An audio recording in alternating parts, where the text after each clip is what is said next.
Good afternoon, everyone. Welcome to Meet Magento India 2025. I hope you are all enjoying the conference till now. We have very great sessions. Last was Hua, and that was also very informative. My question was that how we can get the free license of Hua.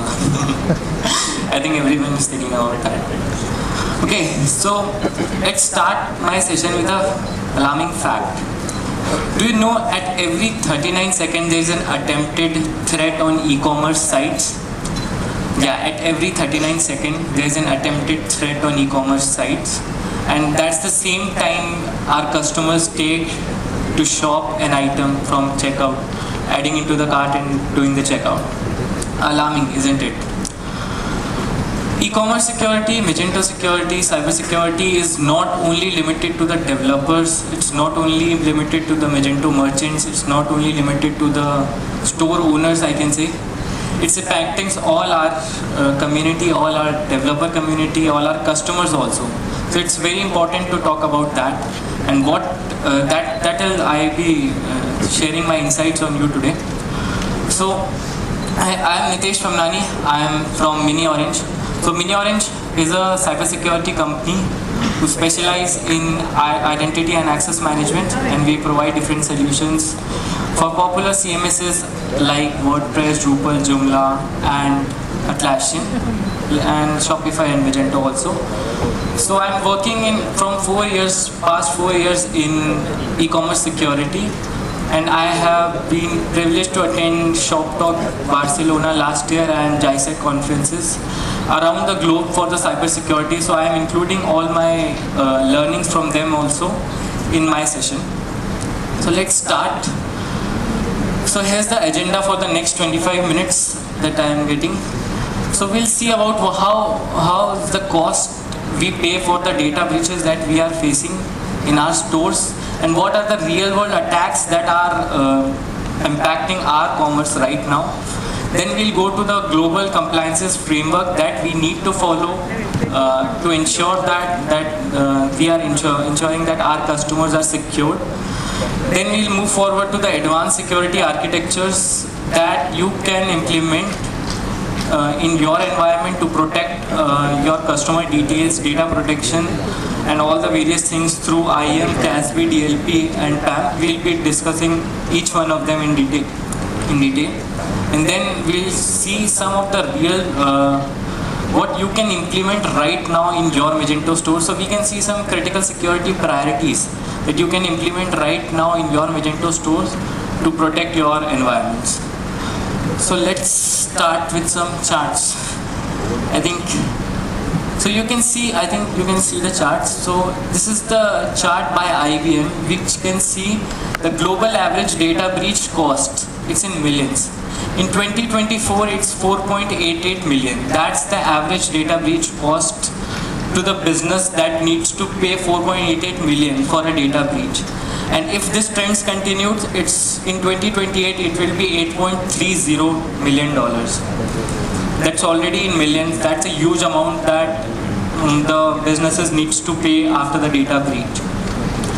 And the surprising fact is that 43% of the data breaches that we are seeing right now is on the small vendors that they are starting, or the companies that are not fully fledged grown enough, that have that much security infrastructure to secure their environment. That's the most concerning part, that the small owners or small e-commerce shop owners are facing that much data breaches attack on their platforms. So let's see what are the real attacks, what are they are facing, what are the common attacks that currently they are facing in their environments. So anyone has heard about the CosmicString attack that happened in the Magento? I think that's the latest attacks that are happening on the Magento environments. In 2024 June, we are seeing.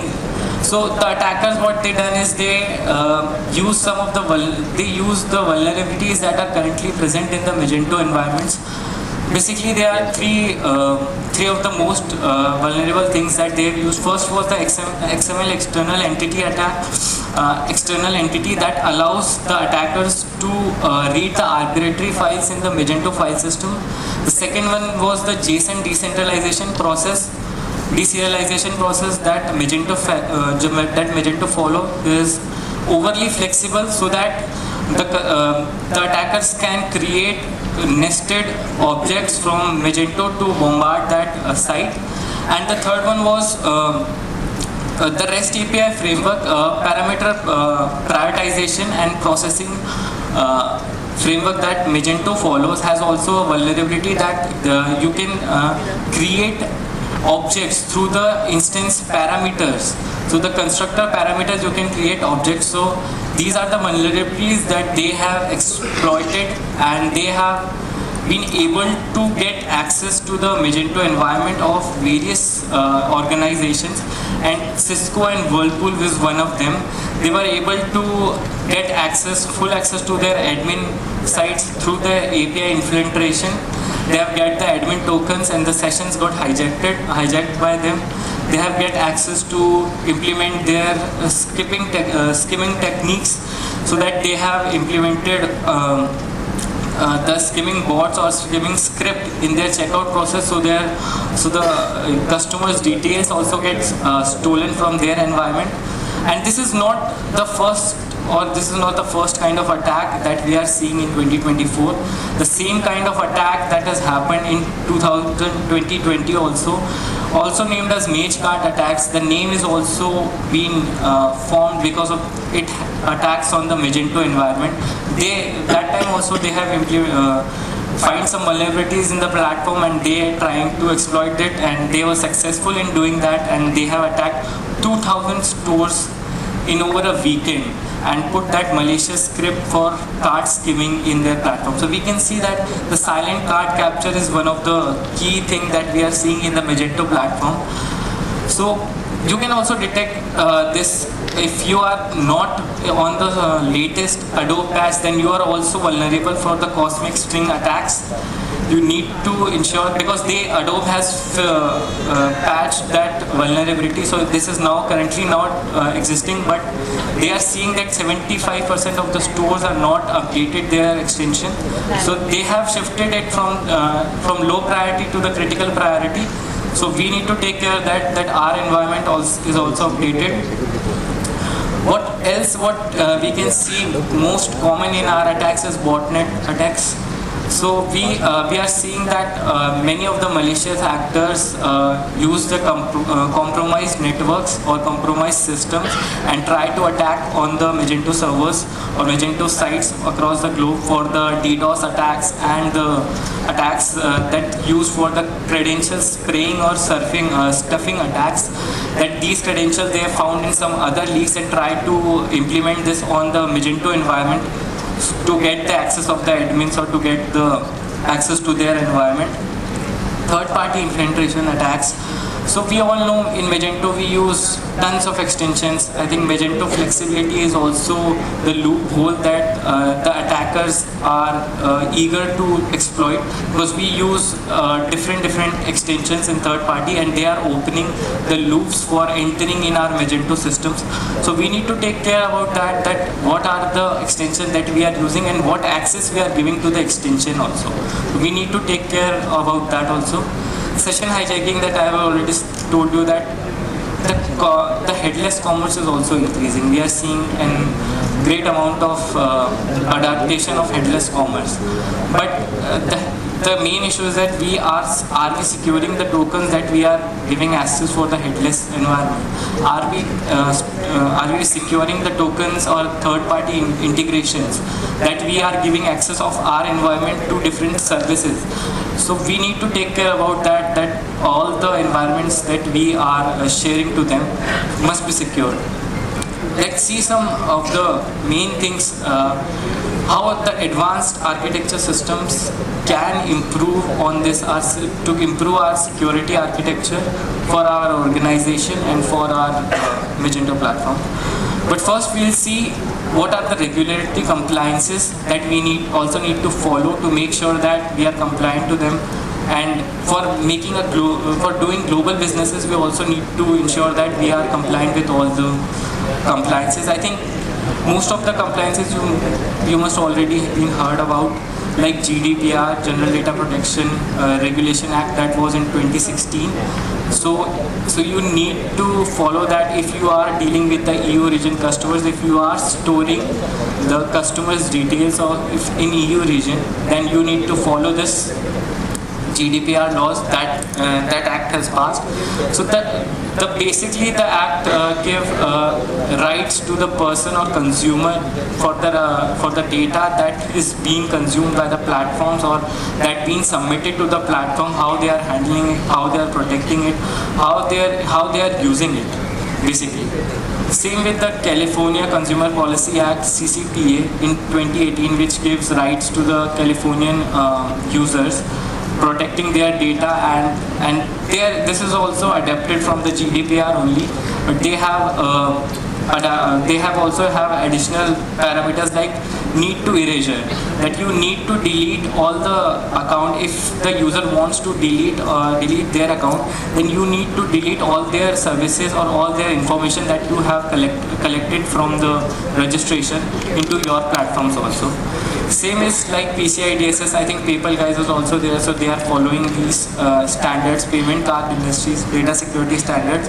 So if you are anyway handling the card holder details in your platform, then you need to be compliant with the PCI DSS compliance frameworks. The last is Digital Personal Data Protection Act. It is an Indian act which will ensure that our data, that what we are giving to other companies or in our companies also, that should be protected.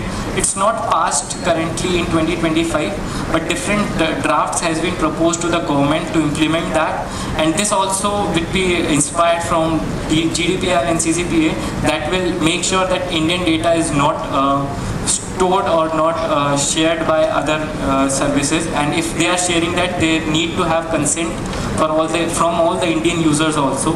It's not only for the global users. So I think we can summarize that what are the main things that all other, so because every region will have act regarding their consumer policies, so we need to summarize. So I have summarized all the things, that what are the main things that all the GDPR compliances they are needing. First one is consent from the users.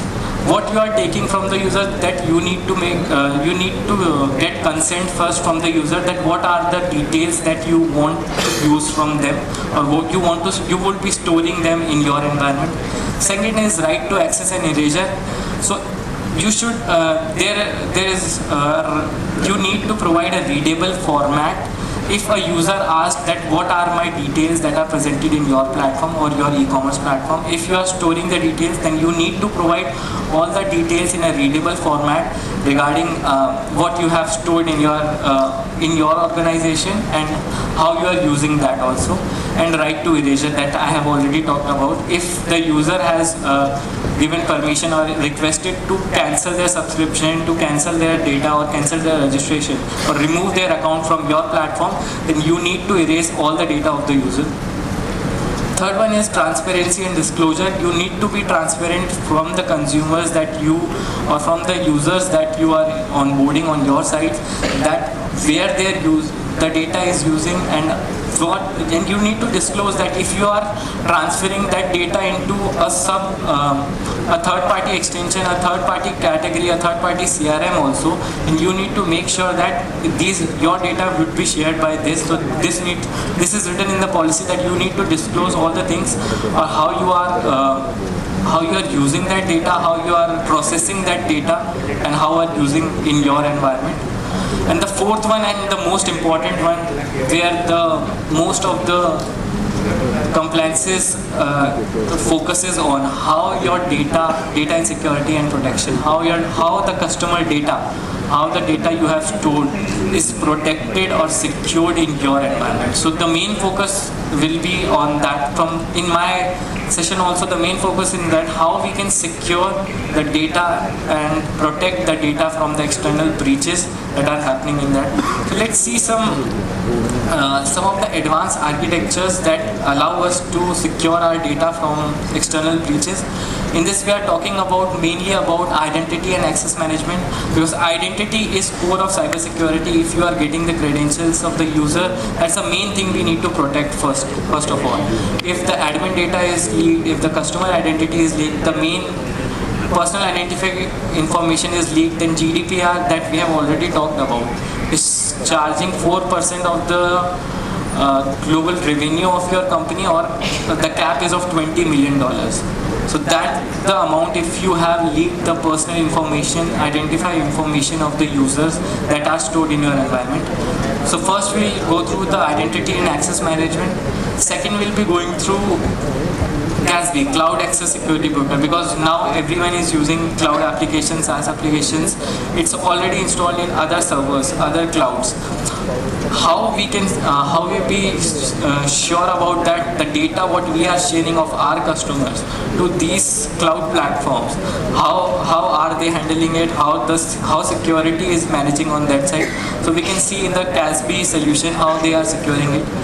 Then we have data loss prevention, data loss protection solution, that we will see how the data is getting protected in our endpoints also, not from the other sides, how our endpoints are, how our laptops, how our servers getting sensitive data secured and encrypted at our environment. And last about the PAM, the privilege access management. So PAM is considered for the privilege accounts, the accounts that matters the most to the company, and that are the gold mine for the attackers also. So how and what are the additional methods that we are implementing to secure the privilege accounts? So I have one story. It's a sad story so there is a company in Baner only, in Pune, that we are staying, having the conference. So this company, I will not disclose his name, but one of his privilege accounts get compromised, and I think they have claimed that the person has deliberately have done that. They have leaked all the company trade secrets and all the customers' data, and they have lose the trust of all their stakeholders, and the company is now shut down, on the verge to shut down. So this is how we learn how we can protect our company from our privilege accounts also. In this solution we're learning about that also. So let's start with IAM first. IAM is Identity and Access Management. So what basically is? IAM will tell you who to give what access. That's basically it is. It ensures that the right person has the right access to the right resource at the right time. So it ensures all the four things, that the user that we are giving the access is the right user, the access which we are giving is the right access, the resource we are giving access to is the right resource that we are giving access to, and that's at the right time also. So you can see access control, and so these are some features of that IAM product or IAM solution provides. First one is access control.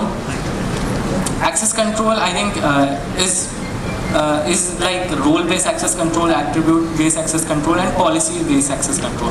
So role-based access control we already see in the Magento environment also. We create roles for admin users, for customers, like whether it's a wholesale, you want to give access to certain resources for admins, but it's limited to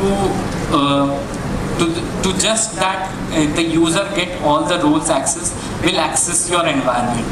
But we are not securing it for the policies like, is it the right time that they have accessing it? Is it compromised or not? We can apply 2FA or multi-factor authentication on that, but are we sure that the same user that we are currently trying to log in, are we detecting its threat analysis, that why this admin user is want to log in your account at 3 a.m. at night? Is it an attack or not? So this is the access-based control. You can apply policies based on the time, based on the location, and based on the device. So if your company is working in Pune only and you didn't have a remote work policy, then why this customer account is access showing location of any other state, any other US state, any other country, any other city from India. So you can apply policies based on that. In the policy-based access control in your IAM, you can apply all the policies regarding that. In the multi-factor authentication, we already know Magento also provide the Google Authenticator. But we have multiple Passkey logins. Have you ever heard about Passkey logins? And biometric controls also. So you can also authenticate through IAM through biometric authentication, so that we can know that the same user is accessing the admin part. User provisioning and deprovisioning, how the user is provisioned to the right role or the right access. So most of the attacks that most companies sees is because of the deprovisioning of the accounts. That first, we are very procreative or proactive in activating or giving access to the user. But how many times we are automating the deprovisioning of the user? So IAM helps in doing that. Whenever the employer, when the admins has left your company, they can deprovision it and remove all the access from all the environments that your company have. Audit and trail logging, it helps us in the cyber forensic after the breach also, and we can also detect how the threat penetrated in our accounts. Least privilege access management. This is a kind of a policy that we need to follow while doing the role management, how specific or how much access we should give to the user or to the admin, that only the sufficient access to be given, minimal access. Now comes on to, I think I'm running a little out of time. Now let's move forward to the cloud access security broker. So as we already talked about, we are using multiple cloud services. For example, for CRMs, we are using Zoho CRM, we are using Shopify also. We are sending all our data from our personal environment. If you are talking about bigger companies, their personal environment data is sharing into the cloud. Are we protecting our data that we are sharing to the cloud? Are we encrypting the data that we are sending to the cloud? So cloud access security brokers does that. They protect the data, they encrypt the data in transmission.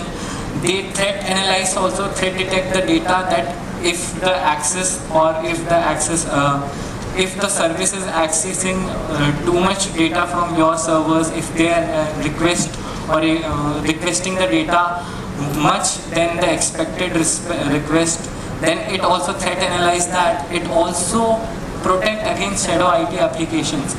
So if this CASB, if you are applying this CASB solution in your environment, then you can also restrict all the users or the apps that you don't want the users to get access from your environment also. Or you can this is not the sanctioned app that you can say that are the banned apps, but you can protect against shadow IT app that you want to restrict from your environment. That's also the policies. Granular request is one of the great things that CASB also provides. So you can granularly access the Shopify application also. For example, you have created a role in your application that is specific to some of the parts that the user will be provided, but that the same role is not applied to your cloud application. For example, Shopify, for example, Zoho. So they doesn't have the policy till now for the user account to restrict that services. Then the CASB will work on that, and CASB will show only the processes that he or she, so he masks the response from the cloud server and show you the masked response, so that the only authorized or only access that the given from the CASB platform will be given to the user. So no other services of that cloud platform also, you cannot use that. So this is also can be done by the CASB. So CASB overall protects all your environment from the cloud applications that you are using. The data loss prevention, the data loss prevention helps in creating or detecting what are the sensitive information that are present already in our environment. So it auto detects what are the sensitive information that are present in our environment. it encrypts or locks the information for getting outside, so you can see, you can protect it from email protection, endpoint protection, network protection, so that all the sensitive data that are present in your local environment or your company environment, you cannot send this through the Google Drive, through the email, it automatically detects that this is a sensitive information that you are transferring it to that user or to external user, so it's on the go block that from your environment. That's what basically do is, in your internal environment, that will detect the threat and mitigate that. Then we have privilege access management. So privilege accounts, as you already know, it's goldmine for the attackers that we will see. And to secure that environment, the PAM, what it provides is just-in-time access. If you are providing only the access for some limited time, that secures most of the threats. Because and there is an approval policy also, so you need to approve from multiple stakeholders that you want. That's why you want to access for that resource, for example, your databases, and for that exact time, you get the just enough access to perform. If you are adding something in your database, then you will get only the access for adding something. You cannot delete the database. In general policies, you get the access for everything in the SQL or in the databases, but for the privileges account also, you can approve, there is an approval system that I need to approve, I need to update this, or I need to add this, and this gets approved, and you get the just-in-time access for approving or for deleting or adding that particular entry. There is an access removal after the expiry. There is an auditing and alerting. There is a monitoring also, so you can see what are the privilege account owner is doing in her laptop, what are the commands that they are running, and you are also on the go. You can delete the session of the users and restrict them on that basis. So this is for the advanced thing that you can implement for the privileges account, because in the security we say there is a zero trust. So we need to follow the zero trust principle. We don't need to trust anyone. We just want to give enough access to perform the solution, or the enough scope. We don't have to give enough scope to ruin our business. So that's in the thing that PAM also helps. Critical security priorities, I think my time is already up. So I'll just run through that critical security priorities that you can implement in your Magento environment. First, in the authentication and access control, enable 2FA for admin and SSH. I think still we need to talk about that using non-default admin URLs in 2FA enabling, because most of the clients doesn't have that. Implement sticker password policies for the credential stuffing attacks that most of the consumers are doing. Follow least privilege principles, so that only the least access will be given to the particular resource or particular account. Keeping Magento updated with the latest release is the main important things if you want to mitigate or if you want to be aware of all the vulnerabilities. I think CosmicString vulnerability is also getting informed by most of the community members in the Magento itself. So you can also look into the Magento community, what are the issues that they are facing, so that you can analyze that threat on your environment also. You need to lock instant security patches is also important. Lock security configuration values. Run regular security scan. I think for the AdobeCommerce, they provide security scans free. This service is free from their side. If you have Adobe environment, you can schedule your scan in yours, so that it will on the daily basis it scan your websites for the newer attacks that many of them faces. You can use web application firewalls, better firewalls for attacking the botnet accounts. Implement HTTPS for the secure encryption transaction between your sites. Monitor the common attacks, that card skimming malware. So most of the attacks, so that's my tip. If you need to first check, look at the checkout page. If there is no malicious or the code that you don't have written it, that should be analyzed thoroughly. Because most of the threads or most of the JavaScript that they implement for the card skimming technique is on the checkout page also, and you can also monitor the time, how much time it is taking for the checkout also. So that also sets an alarm for the attack that it's suspicious. If it is suspicious, that can be detected through analyzing the checkout page also. Requires review and secure all third-party extensions. This is the hardest thing to do. We cannot ensure that all the third-party integration that we are using that is secure. But what we can do is we can first minimize, or we can authorize, or we can check about how legal or how eligible is the security vendor, or is the vendor of your extension that you are using is in the community. So that will be also act as a great layer.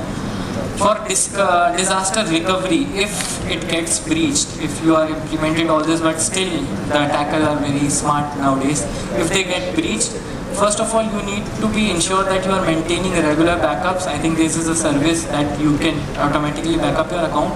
But the most important thing to mention in this that you need to test the restoration process. Try to test the restore process. If it gets breached, try to implement from scratch only and document that too, so that it will be easy if it gets breached, so that you can implement that. Security is not a product but a continuous journey of adaptation and analysis. You need to always monitor, always be secure, always be aware regarding the security. It's not a thing that we can implement and we can leave behind. Security, we need to get insured. Thank you guys. I think I have. If you have any feedback and Q&A, you can come to our booth, miniOrange booth in the S4 section of the booth area. We can have questions, all the questions there. Thank you. Can we have questions right now, or if anyone has any questions, then you can ask. And if not, we can have. Great. I think on the booth we can take this. Thank you so much.